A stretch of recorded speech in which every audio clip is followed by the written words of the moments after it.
Hi friends, तो देखिए हमने अभी तक क्या क्या कवर कर लिया है। गवर्नमेंट ग्रांट IAS 20 में हमने टाइप्स ऑफ ग्रांट कवर कर दिया, accounting treatment of grant cover कर, अकाउंटिंग ट्रीटमेंट सिर्फ समझ लिया, रीपेमेंट करना बाकी है, कोई बात नहीं। टाइप्स ऑफ ग्रांट में हमने समझा कि दो तरीके के ग्रांट होते हैं, कैपिटल ग्रांट जो असेट के लिए होता है, रेवेन्यू ग्रांट जो एक्सपेंसेस के लिए होता है। ठीक है, हमने दोनों का मतलब भी समझ लिया। एग्जाम्पल करेंगे TYU 5। ऐसे तो ये बहुत इजी है, मैंने आपको करवा दिया है, बट फिर भी मैं आपको एक बार सिर्फ इसका ओवरव्यू दे देती हूँ। इधर क्या पूछा है देखिए, show the statement of profit और loss and the statement of financial position extracts in respect of grant in the first year. First year पूछा है सिर्फ, वेरी इंपॉर्टेंट। सेकेंड ईयर पूछा तो सेकेंड ईयर का कर दे, बट अभी यहाँ पर सिर्फ और सिर्फ फर्स्ट ईयर पूछा है, तो हम सिर्फ और सिर्फ फर्स्ट ईयर का करेंगे, राइट। तो चलिए अभी हम ये फर्स्ट ईयर का ग्रांट चालू करते हैं। पूछा क्या है यहाँ पर, पहले तो देखो, an entity opens a new factory, एक न्यू फैक्ट्री ओपन की है, गवर्नमेंट ग्रांट उसका हमको 15,000 का ग्रांट मिला है। ठीक है, इन respect of capital equipment costing 1 lakh, it depreciates all plant and machinery 20% per annum. Very easy, I hope so. वो वीडियो देखने के बाद आपको तो ये कुछ लग ही नहीं रहा होगा, राइट। तो चलिए हम ये सब चालू करते हैं। सबसे पहले मुझे एक चीज पता चली कि मेरी कॉस्ट कितनी है।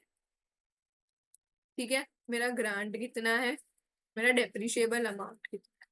कॉस्ट है मेरी 1 लाख, ग्रांट है मेरा 15,000 का। डेप्रिसिएशन अमाउंट में ईयर नहीं देकर रखा है, तो हम क्या कंसिडर कर लेंगे, हम कंसिडर कर लेंगे कि 20% स्ट्रेट लाइन बैलेंस मेथड पे। दोनों मेथड से करनी है, मैं आपको ये दोनों मेथड एक ही साथ बताना चाहती हूँ, क्योंकि मुझे आप दोनों मतलब आपको थोड़ा बहुत अच्छा लगे, इसका डिफरेंस पता चले, है ना। ये है आपका फर्स्ट मेथड, कॉस्ट तो बहुत इजी है, राइट। और ये है आपका डेफर्ड इनकम मेथड। तो सबसे पहले अब हम चालू करते हैं, सबसे पहले हम कॉस्ट मेथड देखते हैं। ये बना दिया मैंने PNL, छोटा सा PNL बनाएंगे और बैलेंस शीट। आपको ये ना अभी रफ वर्क में यूज कर सकते हैं, आपके पेपर में पेन पेपर आएगा, फटाफट हो जाएगा एक ही बार में, तो ये आप यूज कर सकते हैं, राइट।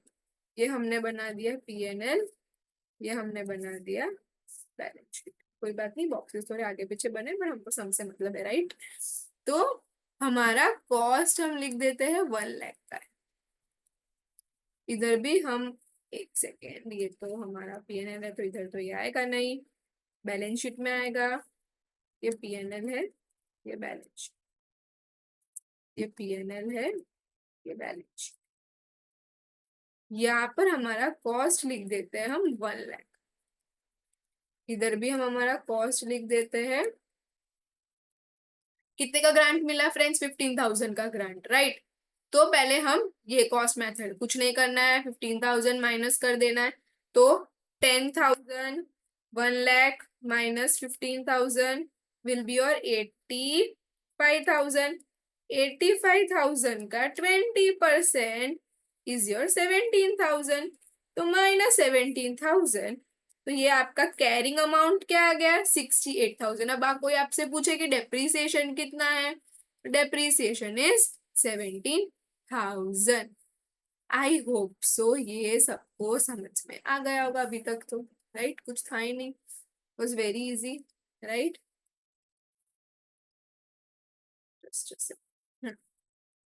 Carry grant, okay. अब हम लोग डेफर्ड इनकम पे जाते हैं। डेफर्ड इनकम भी इजी है, कुछ भी नहीं है।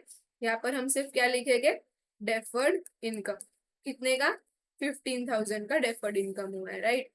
15,000 का तो डेफर्ड इनकम हुआ है मैम। अब ये हमको इसको डेप्रीसिएशन और में बांटना पड़ेगा, डेफिनेटली बांटना पड़ेगा। तो यहाँ पर डेप्रीसिएशन 1 लाख का इंटू 20% कितना, 2, 20% will be 20,000 of course, right। तो 20,000। फ्रेंड्स डेफर्ड इनकम में भी क्या करेंगे, डेफर्ड इनकम में क्या करेंगे,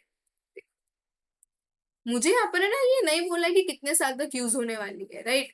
तो हम डेफर्ड इनकम में भी क्या करेंगे, 20,000 into 15%. Just a second, let me check 15 है कि 20 and 20%. तो 20,000 into 20%. तो it will be 4,000. तो क्या होगा यहाँ पर 4,000 अदर इनकम में आ जाएगा और यहाँ पर -4,000 विच विल बी 12,000. बट यहाँ पर बात खत्म नहीं होती क्योंकि हमको इसको क्या current liability non current liability में डिवाइड करना पड़ता है. तो करंट लायबिलिटी में अगेन 4,000 आएगा और नॉन करंट लायबिलिटी में 8,000 आएगा. यहाँ पर भी -20,000 which will be your. I hope so आपको ये सब समझ में आया. Okay guys, thank you.